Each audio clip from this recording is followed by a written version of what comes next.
যদি আপনার পেট ডাকে, তার মানে আপনার ভেতরে কেউ বাস করছে। আপনাকে সেই সত্যটি শুনতেই হবে, যা নিয়ে চুপ থাকা অসম্ভব। আপনার অসুস্থতার আসল কারণ বয়স বা ক্লান্তি নয়, বরং আপনার শরীরের ওপর টিনিয়া সোলিয়াম কলোনির সম্পূর্ণ দখল, যাদের আপনি নিজেই খাইয়ে বড় করেছেন। যদি আপনি সারাদিনে একবারও আপনার পেট ডাকার শব্দ শুনে থাকেন, তার মানে আপনার ভেতরে এত বিপুল সংখ্যক পরজীবী বাস করছে, যা আমাদের পরিসংখ্যান অনুযায়ী কমপক্ষে 1000। তারা বংশবৃদ্ধি বন্ধ করে না, কারণ তারা সরাসরি আপনার ভেতরেই সঙ্গম করে।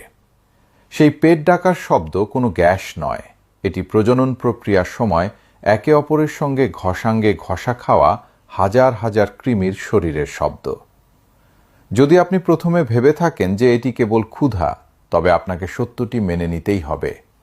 এটি সেই সব রোগীদের সবচেয়ে সাধারণ ভুল, যারা তাদের পেটে এই জীবগুলোর সত্যিকারের অর্গী দলবদ্ধ মিলন নিয়ে আমাদের কাছে আসে। তারা আপনার শরীরকে ইনকিউবেটর হিসেবে ব্যবহার করে। স্ত্রী কৃমি হাজার হাজার ডিম পাড়ে, পুরুষ কৃমি সঙ্গী খোঁজে। আপনার শরীর হল টিনিয়া সোলিয়ামের মতো সবচেয়ে বিপজ্জনক প্রজাতির প্রজননের জন্য আদর্শ জায়গা। সহকর্মীরা আমাকে অনুরোধ করেন মানুষকে ভয় না দেখাতে, আর ফার্মাসিস্টরা দাবি করেন পেটে গ্যাসের ওষুধ লিখে দিতে, কিন্তু আমি চুপ থাকতে থাকতে ক্লান্ত। আপনারা অ্যাক্টিভেটেড চারকোল খান, যা এই পরিস্থিতিতে একটি মারাত্মক ভুল।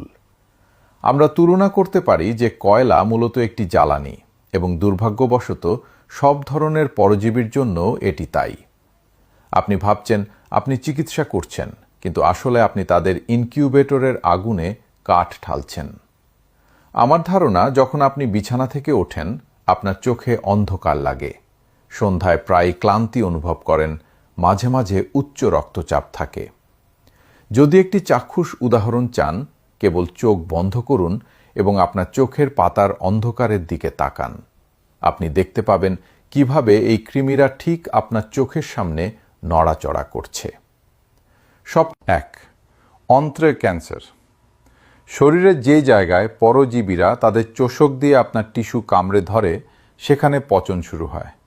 ক্রমাগত প্রদাহ এবং তাদের বিষাক্ত বর্জ্য, যাকে তাদের মলও বলা হয়, সুস্থ কোষগুলোকে ম্যালিগন্যান্ট টিউমারে পরিণত করে। হঠাৎ হওয়া ক্যান্সারের 95% ঘটনাই হল চিকিৎসার অভাবজনিত পরজীবীর ফলাফল।